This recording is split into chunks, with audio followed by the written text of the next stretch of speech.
Hi friends, ನಮಸ್ಕಾರ. SCM .377ಗೆ ತಮಗೆಲ್ಲ ಸ್ವಾಗತ. ಇವತ್ತಿನ ವಿಶೇಷ ಉತ್ತರ ಕರ್ನಾಟಕದ ಸ್ಪೆಷಲ್ ರೆಸಿಪಿ ತಾಲಿಪಟ್ಟು.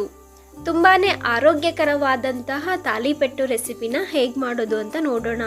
ಅದಕ್ಕೂ ಮುಂಚೆ ಇವತ್ತಿನ ಈ ರೆಸಿಪಿ ನಿಮಗೇನಾದರೂ ಇಷ್ಟವಾದಲ್ಲಿ ಪ್ಲೀಸ್ ಒಂದು ಲೈಕ್ ಮಾಡಿ. ಹಾಗೆ ಇನ್ನೂ ಯಾರಾದರೂ ಸಬ್ಸ್ಕ್ರೈಬ್ ಆಗದೆ ನೋಡ್ತಾ ಇದ್ದರೆ ಪ್ಲೀಸ್ ನನ್ನ ಚಾನಲ್ನ ಸಬ್ಸ್ಕ್ರೈಬ್ ಮಾಡಿ. ಬನ್ನಿ ಈಸಿಯಾಗಿ ತಾಲಿಪಟ್ಟು ರೆಸಿಪಿ ಹೇಗೆ ಮಾಡೋದು ಅಂತ ನೋಡೋಣ. ಮೊದಲಿಗೆ ಈ ರೀತಿ ಅಗಲವಾದ ಬೇಸನ್ ಅಥವಾ ಪರಾತನ ತಗೊಳ್ಳೋದು ತುಂಬಾ ಮುಖ್ಯ. ಎಲ್ಲನ ಮಿಕ್ಸ್ ಮಾಡೋದಕ್ಕೆ ಈಸಿ ಆಗುತ್ತೆ. 1 ಬೌಲಷ್ಟು ಅಕ್ಕಿ ಹಿಟ್ಟನ್ನು ಜರಡಿ ಮಾಡಿ ಹಾಕ್ಕೊಳ್ತಾ ಇದ್ದೀನಿ. ಹಾಗೆಯೇ 1 ಬಟ್ಲು ಜೋಳದ ಹಿಟ್ಟನ್ನು ಹಾಕ್ಕೊಳ್ತಾ ಇದ್ದೀನಿ. ಎರಡನ್ನು ಜರಡಿ ಮಾಡಿ ಹಾಕ್ತಾ ಇರೋದು.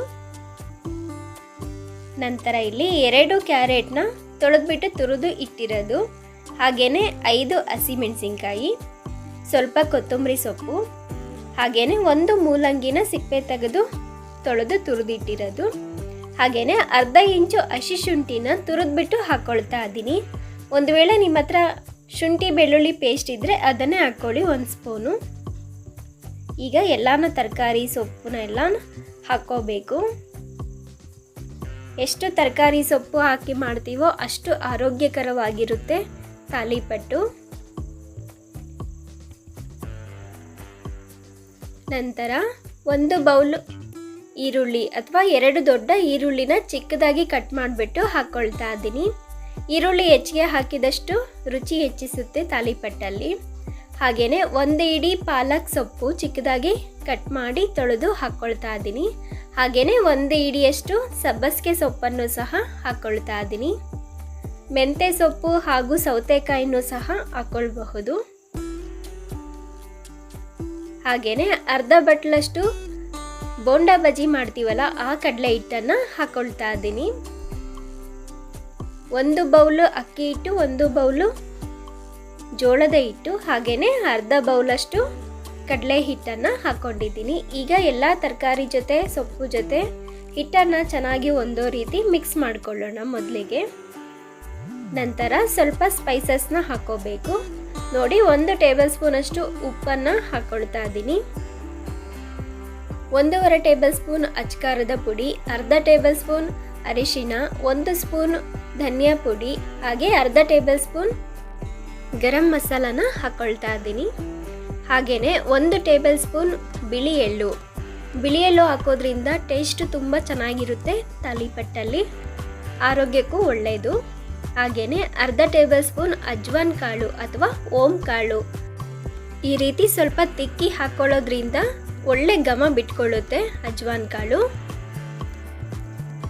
1 ಟೇಬಲ್ ಸ್ಪೂನ್ ಜೀರಿಗೆನ ಹಾಕ್ಕೊಳ್ತಾ ಇದ್ದೀನಿ. ಜೀರಿಗೆ ಪೌಡ್ರ್ ಇದ್ದರೂ ಅರ್ಧ ಟೇಬಲ್ ಸ್ಪೂನ್ ಹಾಕ್ಕೊಳ್ಳಿ, ಚೆನ್ನಾಗಿರುತ್ತೆ. ಈಗ ಎಲ್ಲನೂ ಚೆನ್ನಾಗಿ ಮಿಕ್ಸ್ ಮಾಡ್ಕೊಳ್ಳೋಣ. ಒಂದ್ಸಲ ಪೌಡರ್ನೆಲ್ಲ ಮಿಕ್ಸ್ ಮಾಡಿಕೊಂಡು ನಂತರ ಸ್ವಲ್ಪ ನೀರು ಹಾಕ್ಕೊಂಡು ಹದವಾಗಿ ಕಲಿಸ್ಕೋಬೇಕು. ತುಂಬ ಮೆತ್ತಗೂ ಕಲಿಸ್ಕೊಳ್ಳೋದು ಬೇಡ, ಹಾಗೆ ಗಟ್ಟಿಗೂ ಕಲಿಸೋದು ಬೇಡ. ಚಪಾತಿ ಹಿಟ್ಟಿಗಿಂತ ಸ್ವಲ್ಪ ಸ್ಮೂತಾಗಿ ಕಲಿಸ್ಕೊಂಡ್ರೂ ಸಾಕು. ತಾಲಿಪಟ್ಟು ತುಂಬಾ ಚೆನ್ನಾಗಿ ಬರುತ್ತೆ. ನೋಡಿ, ಇಷ್ಟು ಸಾಫ್ಟ್ ಇದ್ದರೆ ಸಾಕು. ಮೇಲೆ ಸ್ವಲ್ಪ ಎಣ್ಣೆನ ಹಚ್ಬಿಟ್ಟು ಒಂದು 10 ನಿಮಿಷ ಹಾಗೆ ಮುಚ್ಚಿ ಎತ್ತಿಡೋಣ. ನಂತರ ಮಾಡ್ಕೊಳ್ಬಹುದು. ಒಂದು 10 ನಿಮಿಷ ಆಗಿದೆ. ಈಗ ನಾನಿಲ್ಲಿ ಒಂದು ಹೋಳಿಗೆ ಪೇಪರ್ನ ತಗೊಂಡಿದ್ದೀನಿ. ಸಿಲಿಕಾನ್ ಶೀಟು ಅಥವಾ ಬಟರ್ ಪೇಪರ್ ಯಾವ್ದು ಬೇಕಾದರೂ ತಗೊಳ್ಬಹುದು, ಅಥವಾ ಬಾಳೆ ಎಲೆಯಲ್ಲೂ ಮಾಡ್ಕೊಳ್ಬಹುದು. ನೋಡಿ, ಈ ರೀತಿ ಒಂದು ಚಿಕ್ಕದಾಗಿ ಉಂಡೆನ ತಗೊಂಡ್ಬಿಟ್ಟು ಎಣ್ಣೆನ ಹಚ್ಚಿಟ್ಕೊಂಡಿದ್ದೆ. ಮೇಲ್ಗಡೆ ಸ್ವಲ್ಪ ನೀರು ಹಚ್ಚಿಬಿಟ್ಟು ತಡ್ತಾ ಇದ್ದೀನಿ. ನೀರು ಅಥವಾ ಎಣ್ಣೆ ಬೇಕಾದರೂ ಹಾಕ್ಕೊಂಡು ಈ ರೀತಿ ರೌಂಡ್ ಮಾಡ್ಕೊಳ್ಳಿ. ಎಷ್ಟು ತೆಳುವಾಗಿ ಬೇಕಾದರೂ ಮಾಡ್ಕೊಳ್ಬಹುದು. ತುಂಬಾ ಚೆನ್ನಾಗಿ ಬರುತ್ತೆ ತಾಲಿಪಟ್ಟು. ಮಧ್ಯದಲ್ಲಿ ಈ ರೀತಿ ಹೋಲ್ ಮಾಡೋದ್ರಿಂದ ಚೆನ್ನಾಗಿ ಬೇಯುತ್ತೆ ಎಲ್ಲ ಕಡೆ. ನಂತರ ಇಲ್ಲಿ ಅಂಚು ಕಾದಿದೆ. ಹೀಗೆ ಎಣ್ಣೆ ಹಾಕ್ಬಿಟ್ಟು ಉಲ್ಟಾ ಮಾಡಿ ಈ ರೀತಿ ಕೈಯಲ್ಲಿ ಸ್ವಲ್ಪ ಪ್ರೆಸ್ ಮಾಡಿದರೆ ಚೆನ್ನಾಗಿ ಬಿಟ್ಕೊಳ್ಳುತ್ತೆ. ನೋಡಿ, ಸ್ವಲ್ಪ ಈ ರೀತಿ ಬಿಡಿಸಿದ್ರೆ ಸಾಕು, ಎಷ್ಟು ಚೆನ್ನಾಗಿ ಬರುತ್ತೆ. 1-2 ನಿಮಿಷ ಚೆನ್ನಾಗಿ ಒಂದು ಸೈಡೆಲ್ಲ ಬೇಯಿಸ್ಕೊಳ್ಳೋಣ. ಸ್ವಲ್ಪ ಕಲರ್ ಚೇಂಜ್ ಆದಮೇಲೆ ತಿರುಗಿಸ್ಕೋಬೇಕಾಗುತ್ತೆ. ಮೇಲೆ ಸ್ವಲ್ಪ ಎಣ್ಣೆನ ಹಾಕ್ಕೊಳ್ತಾ ಇದ್ದೀನಿ. ಎಲ್ಲ ಕಡೆನೂ ಸ್ಪ್ರೆಡ್ ಮಾಡಿ ಒಂದು ಸೈಡು ಕೆಂಪುಗೆ ರೋಸ್ಟಾಗಿ ಬೆಂದ ನಂತರ ತಿರುಗಿಸ್ಕೋಬೇಕು. ಮೀಡಿಯಮ್ ಉರಿಯಲ್ಲಿ ಇಟ್ಕೊಂಡೆ ಮಾಡ್ಕೊಳ್ಳಿ, ಆವಾಗಲೇ ತಾಲಿಪಟ್ಟು ಚೆನ್ನಾಗಿ ಬೇಯುತ್ತೆ, ಟೇಸ್ಟ್ ಕೂಡ ಅಷ್ಟೇ ಚೆನ್ನಾಗಿರುತ್ತೆ. ಈ ರೀತಿ 2 ಕಡೆ ಗೋಲ್ಡನ್ ಕಲರ್ ಬರೋವರೆಗೂ ಚೆನ್ನಾಗಿ ಬೇಯಿಸ್ಕೊಂಡ್ರೆ ರುಚಿಕರವಾದ ಆರೋಗ್ಯಕರವಾದ ತಾಲಿಪಟ್ಟು ನಮಗೆ ರೆಡಿಯಾಗುತ್ತೆ. ಇದೇ ರೀತಿ ಎಲ್ಲ ತಾಲಿಪಟ್ಟುಗಳನ್ನ ಮಾಡ್ಕೊಳ್ಳಿ. ಈ ತಾಲಿಪಟ್ಟಿಗೆ ಕಾಂಬಿನೇಷನ್ ಆಗಿ ನಾನು ಪುದೀನ ಚಟ್ನಿನ ಮಾಡ್ಕೊಂಡಿದ್ದೀನಿ. ನೀವು ಯಾವ ಚಟ್ನಿ ಬೇಕಾದರೂ ರೆಡಿ ಮಾಡ್ಕೊಳ್ಬಹುದು, ಅಥವಾ ಬರೀ ಮೊಸರಲ್ಲೇ ತಿಂದ್ರೂ ತುಂಬ ರುಚಿಯಾಗಿರುತ್ತೆ ತಾಲಿಪಟ್ಟು.